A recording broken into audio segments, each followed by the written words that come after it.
Hello, welcome back. Like sub do the usual, and KD Books gave me life today. So when I'm filming this, they did a remix stitchy thing. Please tell what the elder millennial what it's called on YouTube's because I have no clue. And just to warn you, I'm kind of in a hyper mood because I am on some weird medication right now that's making me feel a bit floopy. So hi. Um, yeah, be ready for the weirdness. He hit the nail on the head. I did a video on the Iron Age and independent books, and he hit the nail on the head because he doesn't really accept indies. But the thing is, his books, what he reads, is predominantly theology, religious text, and literary fiction. And quite a dose of non-fiction pops up on his channel. It's a very good channel. I'll tag him below. Now, what I will say is that I get the same emails. Hi, my name is blank. I love your channel. I think my book would be a great fit for your channel. Oh, YA unicorn fairy love story with dragons. Oh, werewolf corn. I can't say the P word on here. I mean, it's a whole thing of like weirdness that what comes into my inbox. And I say this with complete honesty. Like, some of the books I have been offered have made my toes curl, and not in a good way. But just to ask any vlogger about their inbox and be ready for the horror stories, I promise you. And this is the thing I try and touch upon in every time I talk about indies. There is going to be 4 tons of crap that you will have to shuffle through. For every John A. Douglas or Ryan Williamson, there is going to be a million Morgan Rices. And that is a very unfortunate thing. It is unfortunate because there is so much great work, and I know so many people who are independent writers who are desperately trying to get their books seen, who are desperately trying to get their books out there into the ether, and they can't get anyone to buy it. But things like My Unicorn Bleeped Me in a Barn will get a million sales, or not a million, but you know what I mean, will do really well in the sales, and the great book will get completely ignored.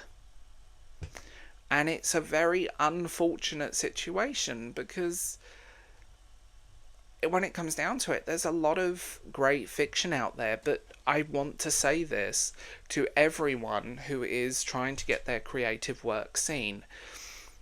And I'm just going to put this out there really bluntly. Research the people you're sending your book to. There are some brilliant channels that focus, and blogs and things like that, that focus on YA, that focus on romance, that focus on unicorn dragons fairy love stories, that it exists. And just for an in-joke, yes, horse romance is a thing, KD, and I traumatized me as a teenager. I found it by mistake, and I will never ever get over that in my life. I am still horrified by the whole thing, and I had nightmares because there were intimate descriptions that I regret reading. So, where am I going with this? A. Indie writers, research who you're sending your books to. It's not difficult. It's not hard. If you're writing actually, and this is not just indie writers, everyone, research who you're sending your books to. It's a thing. You will get a lot more back rather than sending out millions of emails and then getting upset when people say no. Yes, that has happened, and I'm just going to warn you in advance, being butthurt that someone turned your book down is fine, but just gonna point out, maybe don't fire back with a really vile email, because book book reviewers talk, and news travels fast, and it's unfortunate, but it's a whole thing, and I just put that out into the mix because you want your book to succeed. You want your book to succeed. You want people to read your book, find the right people, and reviews will come. It's a whole thing, and I know it's daunting. Also, if you're sending out these emails, maybe when you copy and paste the email, remember to change people's names. That's happened more times than it should. I'm just saying, like I like basic marketing research is the thing, and it's not that difficult. If someone is reading predominantly fantasy, adult fantasy, look at, maybe don't go for them. If someone is reading YA fantasy and you're writing YA fantasy, maybe go with them. Maybe if someone's reading literary fiction or theology or non-fiction or whatever else, or classics, go, they might not want your unicorn love story.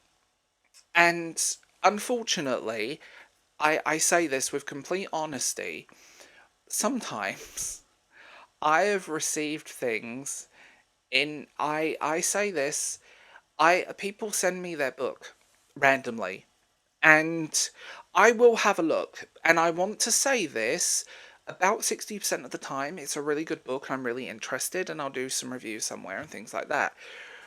But the that other percentage is wish fulfillment YA. And again, there is nothing wrong with wish fulfillment YA, please don't misquote me on that. But I do work on the theory that, you know, research, because it does feel a little impersonal, it does feel a little bit uncomfortable sometimes, and I know you get upset when people say no, but find the right people and you will find the reviews you want. And that is a whole thing. It's daunting, I know, but it's a thing, and you will find the right people to review your book. And it's just frustrating because the amount of times I will pass on your details. I'll be really nice because I know people who do like that stuff. We have a little bit of there's discords and things, and I will pass this information on. But why are you so upset that I'm not reading your book? And I think I know what it is. I think it's the frustration of trying to get your work seen, trying to get people interested, trying to get people engaging with your content, be it a comic book, be it art, be it music, be it anything, books, whatever you're doing, your zine, if you're independent creation on Etsy, trying to do that stuff is extremely frustrating and difficult. I know that firsthand. I also know the struggles my mother goes through with her Etsy store sometimes. So it's like trying to get your independent creations out there, trying to sell work, trying to get your work done and get things created and sold and people interested is frustrating.